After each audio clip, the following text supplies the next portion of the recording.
And now, live from Laurel, Maryland, USA, just north of Beltsville, it's snack time. Oh, hello and welcome to Snack Time.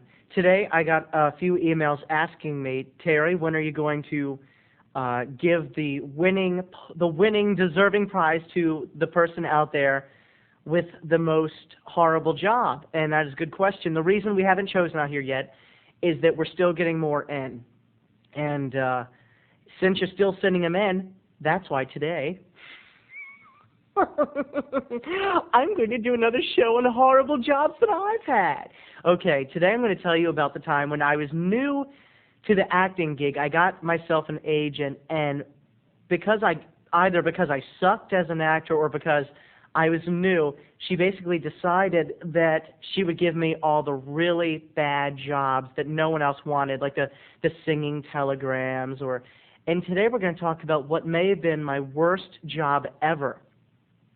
It was at Lake Forest Mall. I don't know, anyone in this area who's a fan of Snackboy would know of Lake Forest Mall. If you're from Europe or somewhere else, let us just tell you that Lake Forest is not a horrible shopping plaza.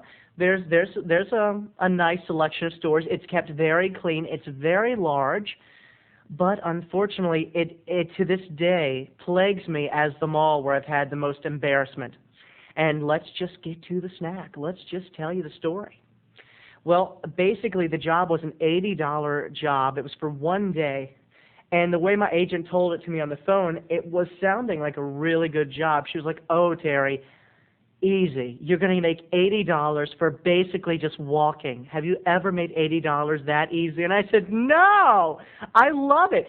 So I showed up early at the mall, and I went and basically I met the lady, the evil, horrible woman who hired me. I won't give her name. I'm too nice to do that.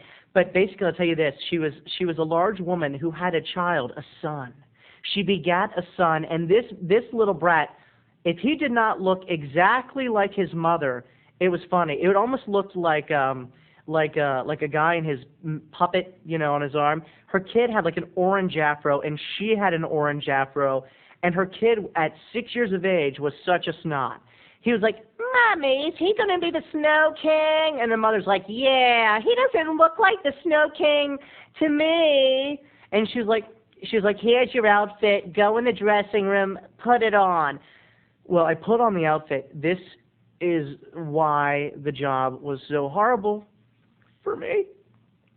Let's put it this way. Have you all seen Peter Pan? Do you remember what Peter Pan wore from the waist down? And do you realize now why it's always a woman playing Peter Pan? It's not singing range. It's because men have penises.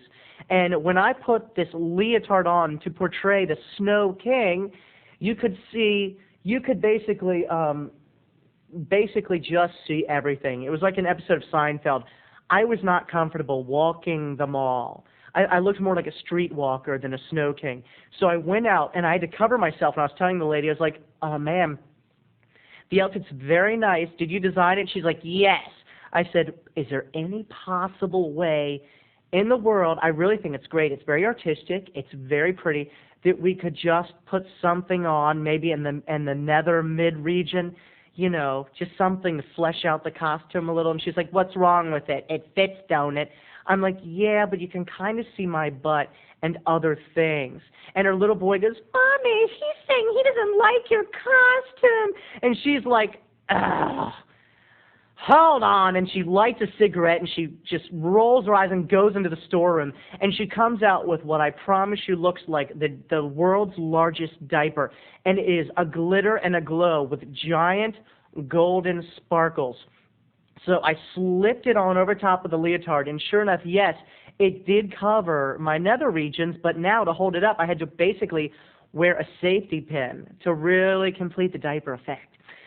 As I walked the mall, one of the worst parts was the shoes had that Wizard of Oz kind of thing where they would spiral up at the top like little elf shoes. and I had a scepter. And what I had to walk around and say was, "Hello, children. I am the Snow King. I am the king of all that is snow. Welcome to Snowland." And I had to wave my scepter around. And when some little brat came up to me for an autograph, I had to be like, "What's your name? And what brought you to the Snow Kingdom?" And they'd be like, "Ah!" You know, kids and I do not get along. We're not like this. So I started doing it. And little did I know that the woman and her bratty kid were actually following me around the mall to make sure that I was doing the job right. They were hiding.